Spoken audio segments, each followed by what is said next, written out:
But Bartimaeus, man, he's going to go for it. He's going for it. He doesn't care what anybody says. He doesn't care what they do to him. He's going to get an audience with the Son of David. And he's yelling his head off. And Jesus turns and says, call him, bring him to me. And so they call the blind man, cheer up, on your feet. He's calling you. And throwing his cloak aside, he jumped to his feet and came to Jesus. Don't you like that? I love it. What do you want me to do for you? Jesus said. Now, can you imagine? Here's a blind man standing in front of him. What do you want me to do? Scratch your nose? You know? Did it puzzle you last night when Ken Copeland kept saying to that gal, what do you want? What do you want? See, he was prompted of the Spirit of God to do that.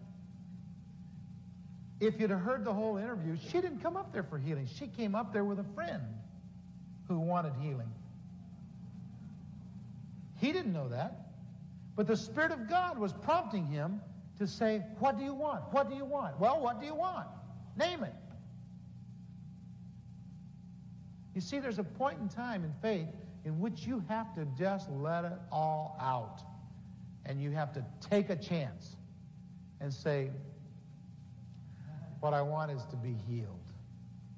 Well, Bartimaeus didn't have any problem. Look at him. What do you want me to do for you? The blind man said, Rabbi, I want to see. Don't you like him? No confusion there. Jesus says, go, your faith has healed you. Whose faith? His faith. Go, your faith has healed you. How did he demonstrate his faith? By being obnoxious, by being pugnacious, by pressing in, by making a fool of himself, by yelling, by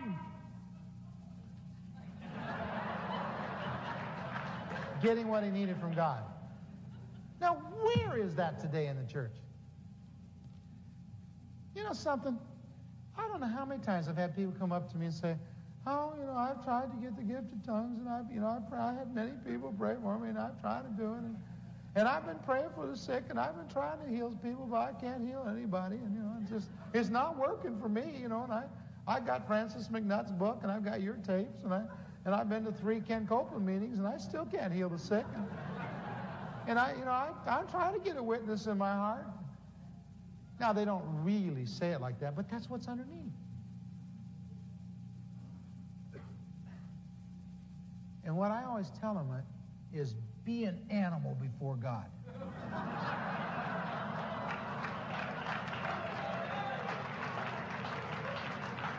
Seek Him, call out to Him, yell until you can't yell again, fast and pray, read the Word, stay up night and day until God comes to you.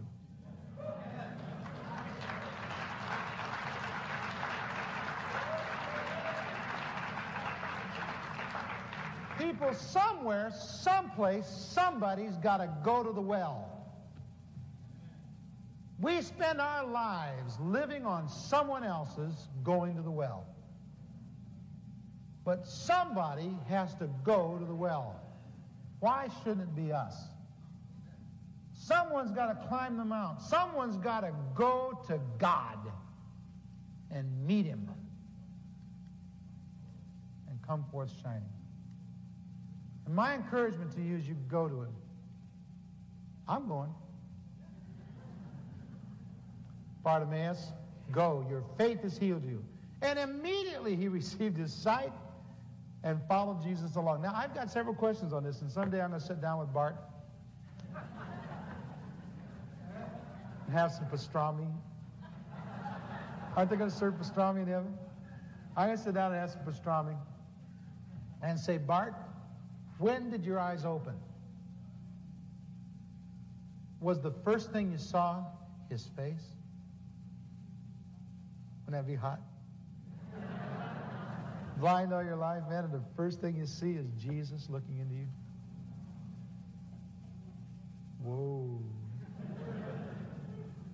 Or did you, in obedience, turn while you were still blind and leave His presence? and see as you went. That's pretty hot too, isn't it? At what point did your faith connect? At what point was it evidenced that all that he had just said was true? See, it really doesn't matter, because anything he tells me is going to blow me away. Isn't it? I'm so proud of Bartimaeus. I love him. I do. I'm proud of him. Because he represents for me a type of people that are going to go to the throne of God and get what they need from Jesus. I think Jesus is proud of him too.